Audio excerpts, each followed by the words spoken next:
guys, it's Anaya and I have to film on my laptop instead of my phone just because my iPhone storage is exploding, especially with the driving theory app. So hopefully when I'm back from my test and I've deleted the app, I can film on my phone again.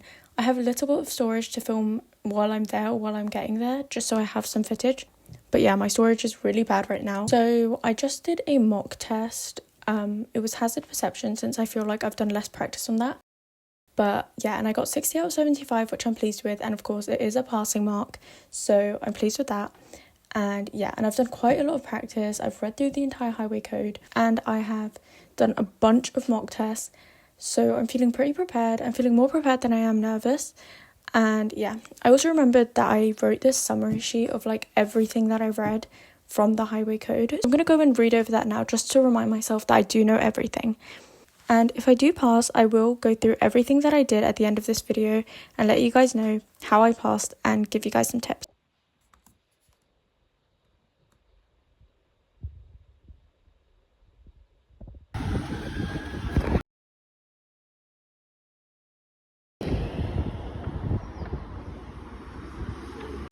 Okay guys, I kind of like the vibe with the laptop camera, so let me know in the comments what you think of that, but I'm just trying it out for this video. But anyways, I've done my test and I'm really surprised because I got 50 out of 50, which I'm really pleased about. I didn't do as well on the hazard perception, but I did pass anyways with like 11 marks over the passing mark. It was still a good score, just like not 100%. I was quite surprised by how many other people were doing it on the same day. Even though like obviously there are loads of people taking the test, I was still surprised there were so many people. Okay, I'm going to give you guys some tips now and let you guys know how I got 50 out of 50 on my test. So the first thing I did was I got the paid app and I got this like 2 months before my actual test, but I booked my test 2 weeks before, if that makes sense. So I got the app like 2 months before. I read through the entire highway code and then I started doing practice questions. I did some practice questions while reading through it, but most of it I kind of did at the end. After I booked my test, I had 2 weeks before my actual test, and then I just did mock test after mock test, and I did all 785 questions on that app, and just has a perception I just fit it in whenever I could.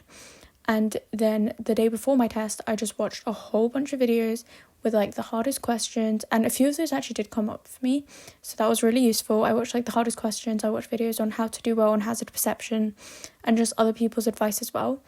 And then in the actual test, I was really slow. I took my time. I looked back at every single question at the end. And yeah, I think just like don't worry and go through all the questions on the app because a lot of them did repeat in my actual test. And I would say that the test was actually a lot easier than the questions I was doing on the app. So it will prepare you really well.